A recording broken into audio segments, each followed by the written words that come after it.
Hey guys, this is Aishan11 or Pam, whatever you're here for.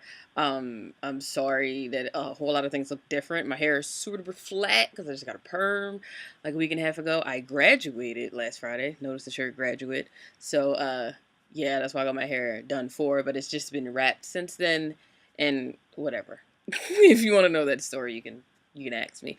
Anyway, so I was able to stumble across the Love Never Dies Australia DVD that was just released, I guess, in Australia a couple days ago.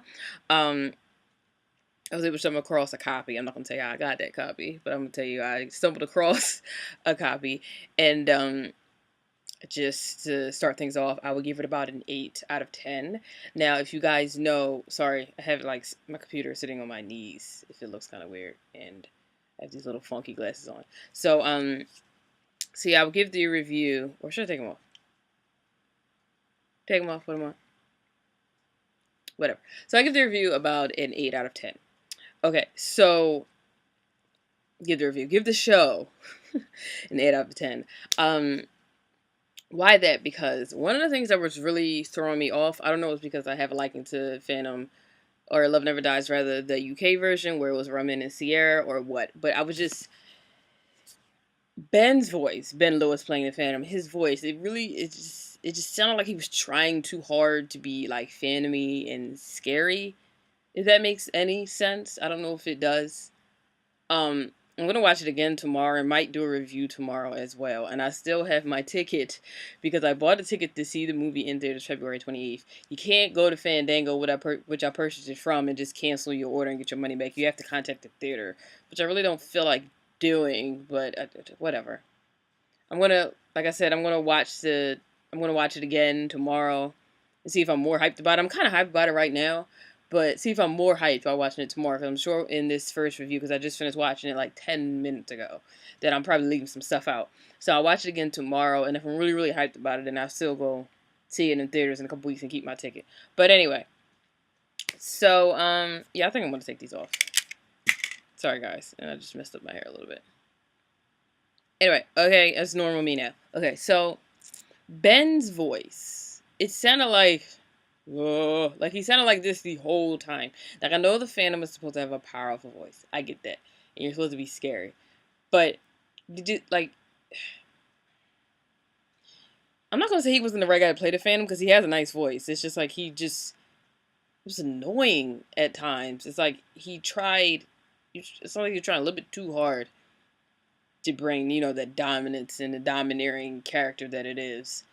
And, which it does make a little bit of sense because I'm so used to the UK version. I'm talking about the original UK Love Never Dies before all the plot changes. Because in this Love Never Dies, there's a whole thing where instead of just Mr. Y bringing Christine over to America, Mr. Hammerstein is bringing her over to America, and instead of it being Mr. Hammerstein, it's actually Mr. Y, and he's going to double Mr. Hammerstein's pay, and the Phantom says if you don't sing this song that I want you to sing, I'm going to take your kid from you. I'm going to take everything from you that's important. And eventually later he gives that up. But in the beginning, he says, if you don't sing this song, you should out of luck, basically. So yeah, but his voice was like that the whole time, and I really didn't like that. Um, some parts of the play, it made sense, but like you don't have to sound like that the whole time. So that kind of got on my nerves a little bit. I don't know why my computer keeps going on standby, and I'm getting notifications on my Facebook.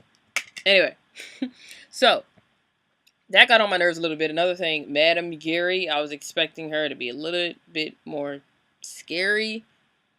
A lot of her lines from the original Love Never Dies was cut in the revisions, so she has a lot less to say. I mean, she still does have the really creepy part at the end of Act 1 where, the fam's like, I'm going to give everything to Gustav, and then she's like, we've waited 10 years to get everything from you, and now you're just going to give it away to this kid that you've only known that was your kid for like the past 5 minutes. So that part is really, really creepy still. And then the part in Devil Take the Hindmost quartet or reprise, whatever the heck it's called, she's creepy in that, but like she really didn't have too many lines in the play, so she wasn't like my favorite character.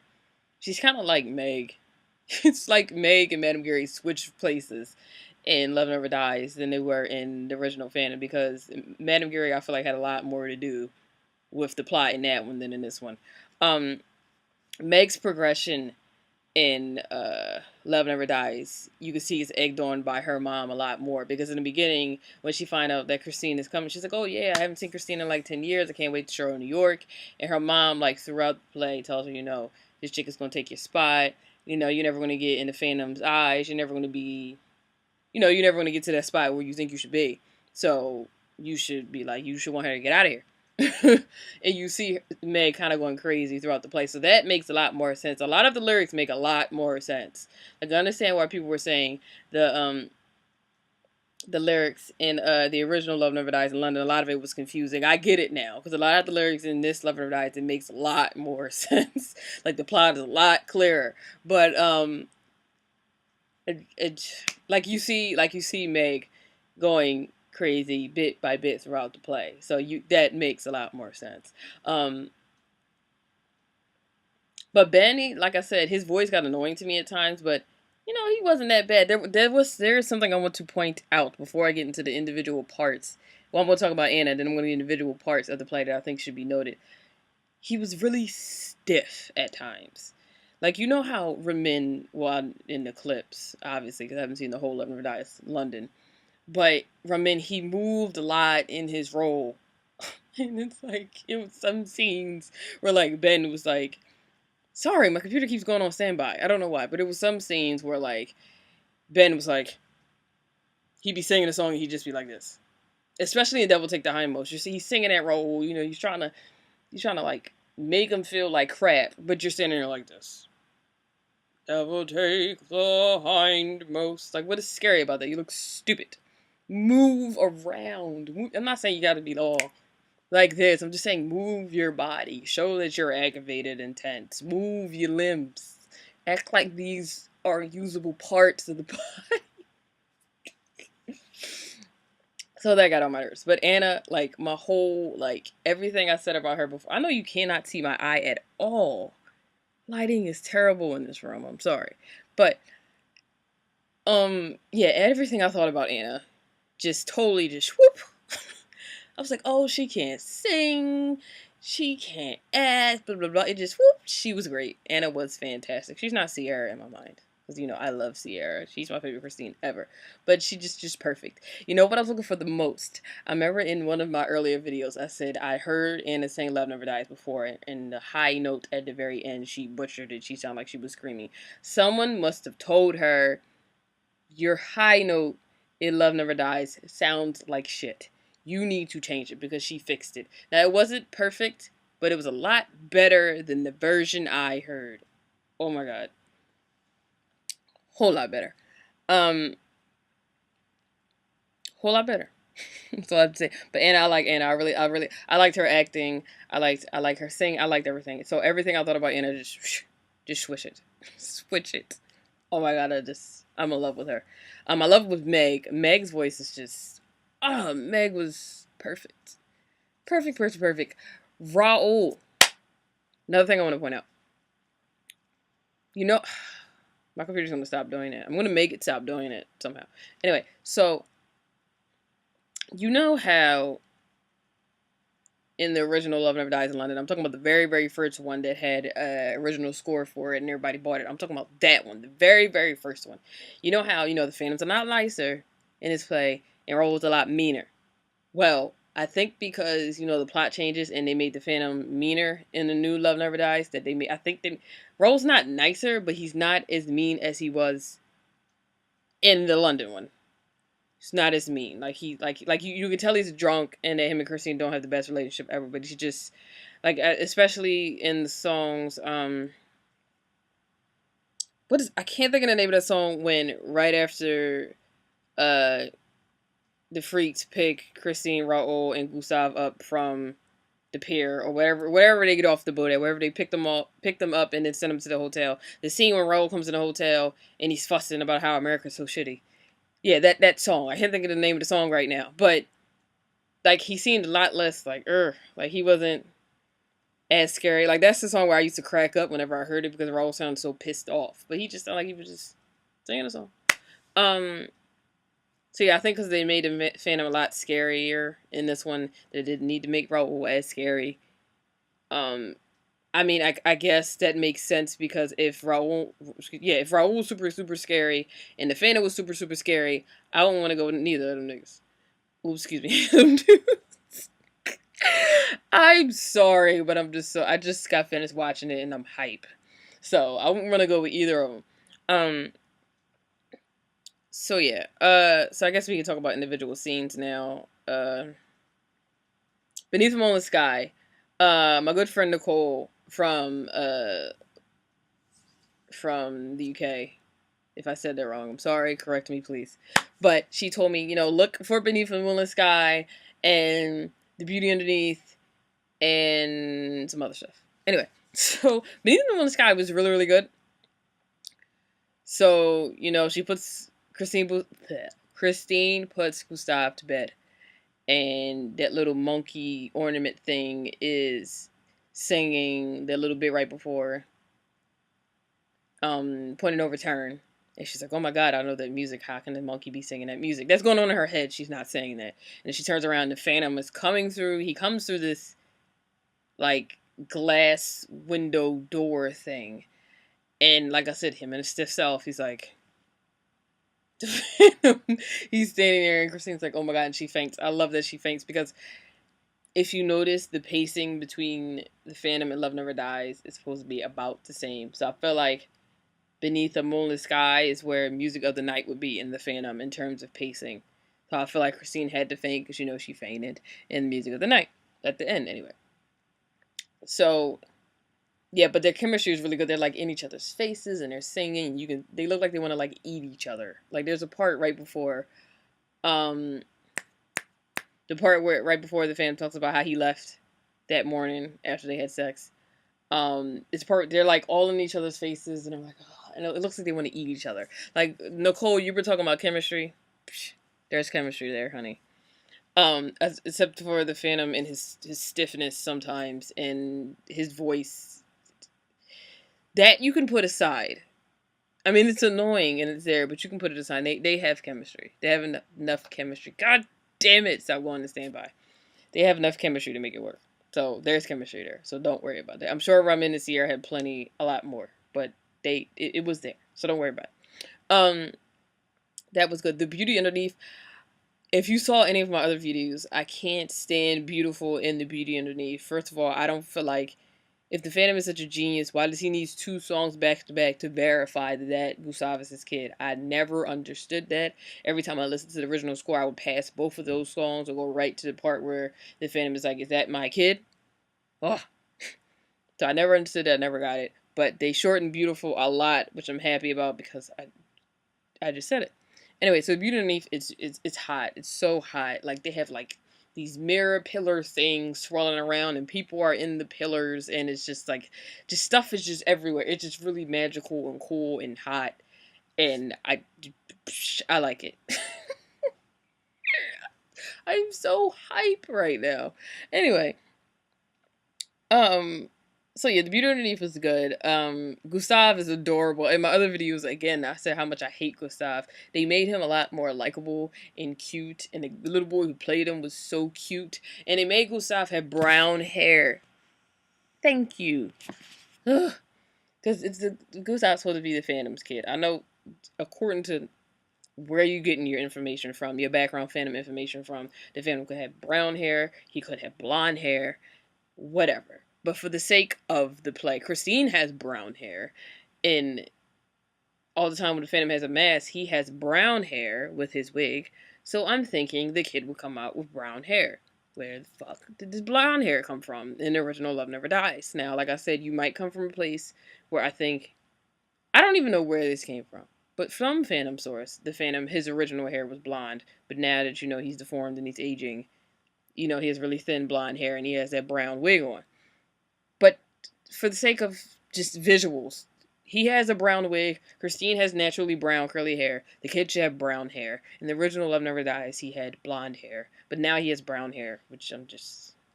And he was so adorable. He had cheeks like big as the world. Like the head was mad adorable. Anyway, so the beauty underneath was good. Um,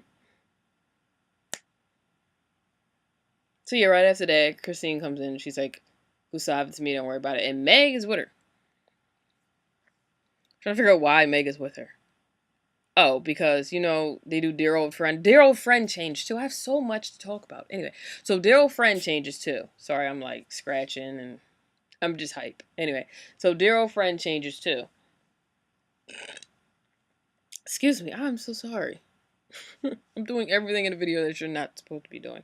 Anyway, so back to what I was saying. After the beauty underneath, Christine comes in and she's like, um, you know, what's wrong with you, Gustav? Or whatever she says. Gustav, I'm here, don't worry about it.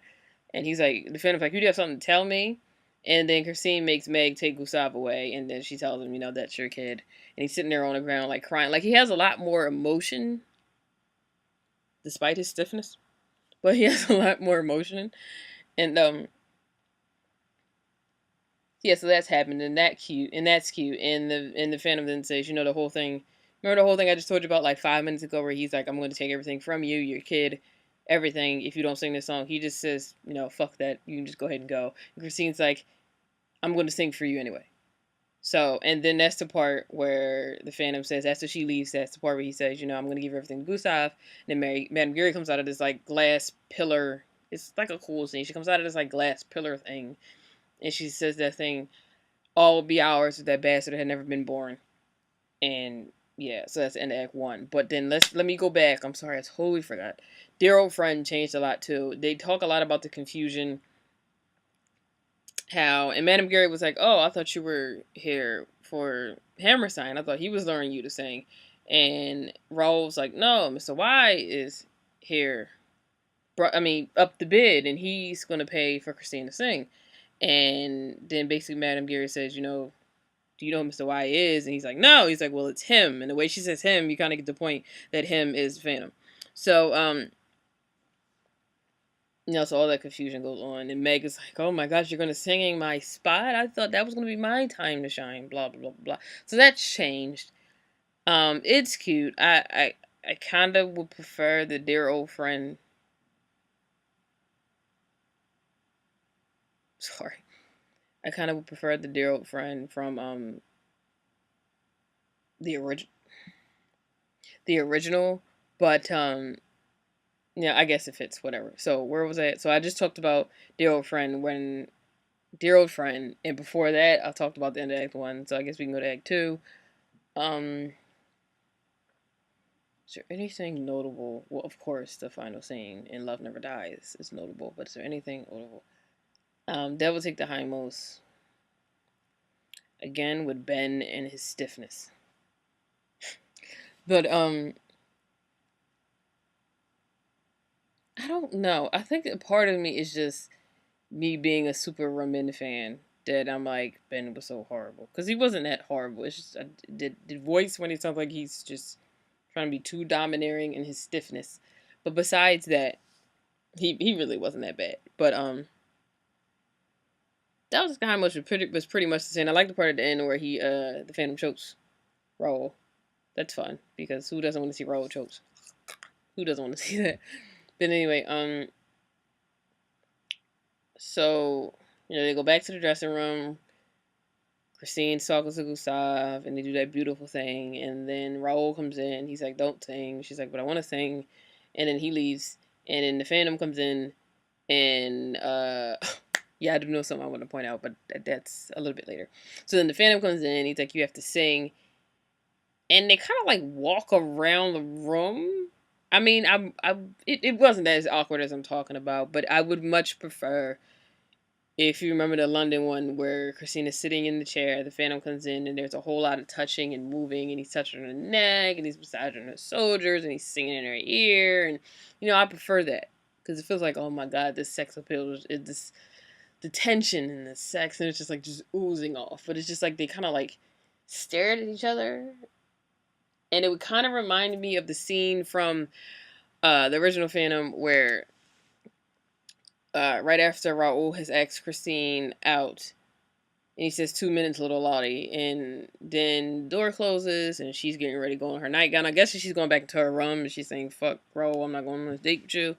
Angel Music told me not to. And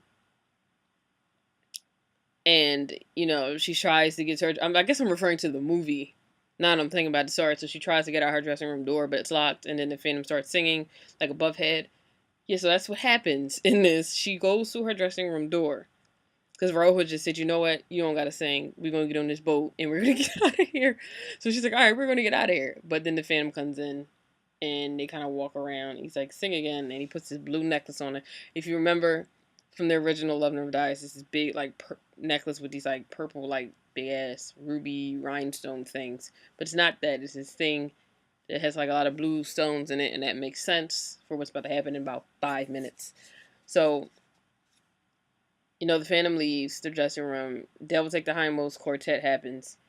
And you actually see Meg at the end taking Gustav and pulling him away. At this point, the scene has already happened where Madame Giry is like, Meg, the Phantom didn't even watch. He's with Christine, worrying about Gustav, their son. I guess that's the point where Meg realizes that Gustav is the Phantom's son and not Rose. So Meg is like, you know what, I've had it. I've done all this for the Phantom. And like I said, you see her progression throughout the show from her being sane to crazy. So at this point, she's going insane and she's taking Gustav and she's running off with him. Then, after the Devil Take the Hindmost quartet, Christine comes out in this peacock dress. Now, I said before in a video, it wasn't in my recent videos, the videos a couple videos back, where I first seen clips of Christine in this dress in the Australian version. And first I wasn't feeling it, but now it makes more sense with the whole Coney Island freaks. Everything's a mystery, everything's different over here type thing. So she was in this peacock dress. The whole background was like peacock feathers. And it was blue, green, purple, just a lot. What's going on? But it was really pretty. When you see, it's really, really pretty. I think, I feel like if the background was, not so peacocky, if that's the term, it would have went a little better, but, it's Coney Island, it's the Phantom. We can go all out like he wants. Let me see. Give me a second. Oh, okay. My computer is flashing. My battery is flashing red, so I'm thinking it's about to die. But it says 19 minutes left, so I'm going to wrap this video up hopefully in the next 10 minutes. So I can save it and then upload it once I get to my charger. But anyway. So, Christine comes out in this peacock dress. She's singing Love Never Dies. Raul is on... I'm trying to figure out... Wait. Raul is on her... If this is my right, Raul's on her left and the Phantom's on her right.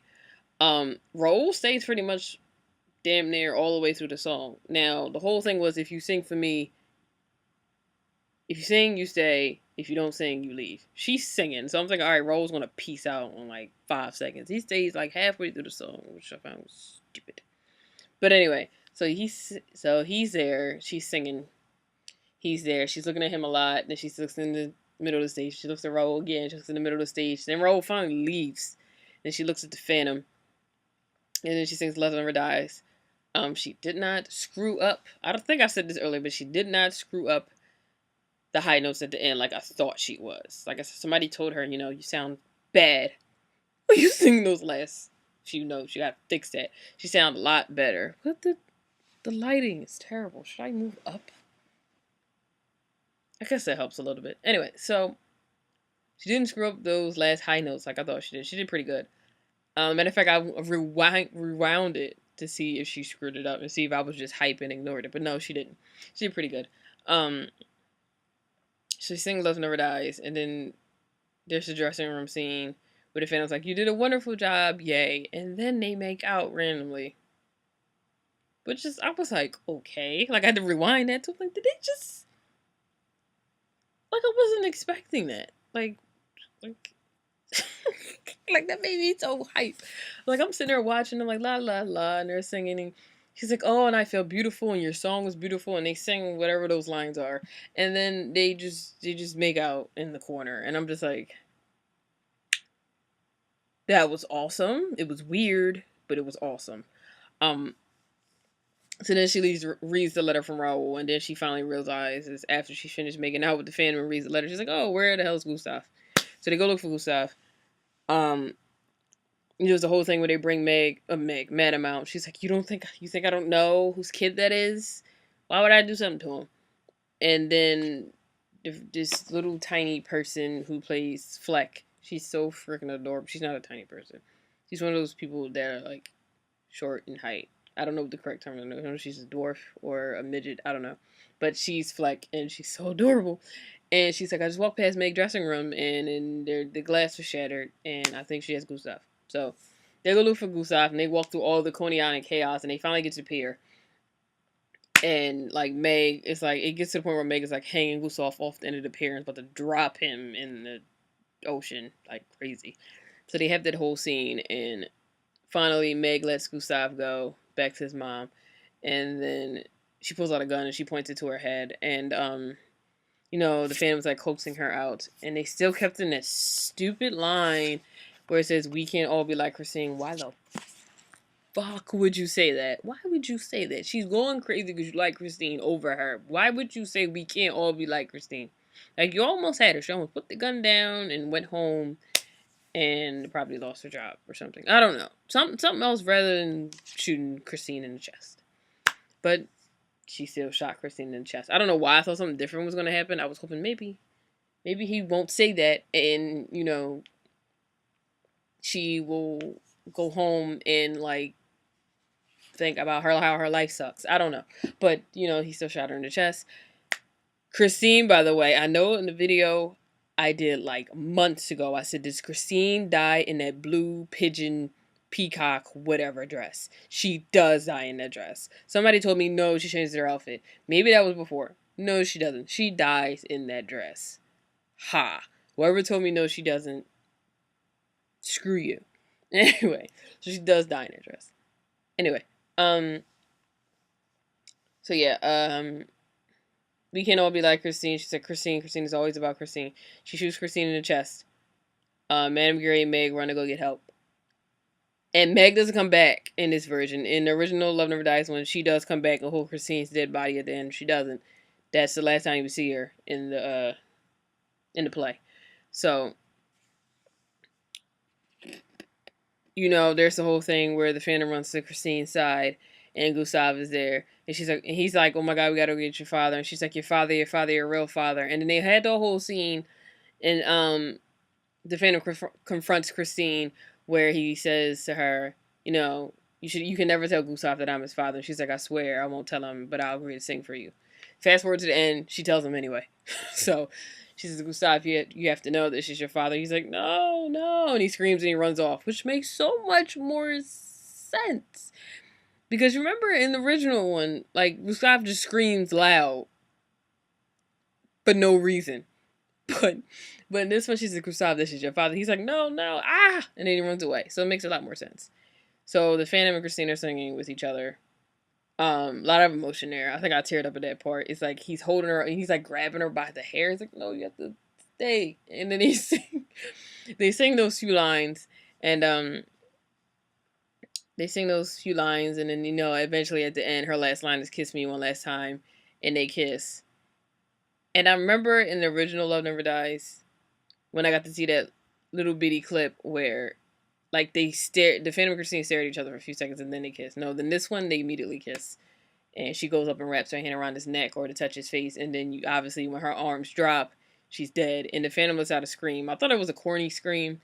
But, but I'm like, in my mind, in an original Love Never Dies, if, the Phantom has loved this girl for so long, depending on your history with the Phantom, he's either trained Christine since she was 7, or I think according to the play, he's been training her for like a year or two, or the past 3 years. That's what Carlotta says. He's been training her for like 3 years, whatever. So he trained her for that whole time, and it is finally that whole time where she was in the spotlight, and then she chose Raul, and then he held her captive in the final lair, and then he let her go, and then they had sex on one night, and then they were apart for 10 whole years, and then he gets her back for like 5 seconds, and then she dies. So you would think that he would let out some type of holler after all that he went through to get her, and she died anyway. In the original, I don't think that he did have to scream, but in this one he did scream, and it was really sad. Like I said, it was a corny scream, but he screamed. And Gustav comes back, but he comes back with Raul, which I'm like, okay. I heard with other people's revisions that Raul did come back in the final scene, which it kind of makes sense, but I'm like, I don't want you to be there. Can you just let Phantom and Christine have their moment, though she's dead? So it's really the Phantom's moment, but can you let him have his moment with his dead? I don't even want to call it fiance, his dead girlfriend. You let him have his moment. No, so Raul's there, and Raul's there. The Phantom looks up. He sees Raul. He like lets the Raul hold Christine's body, and he goes towards like the end of the pier, and he has this little fit, and he's crying. And Gustav comes up. He like touches him on the shoulder, and they have this cute little moment, and the Phantom takes his mask off, and that's it.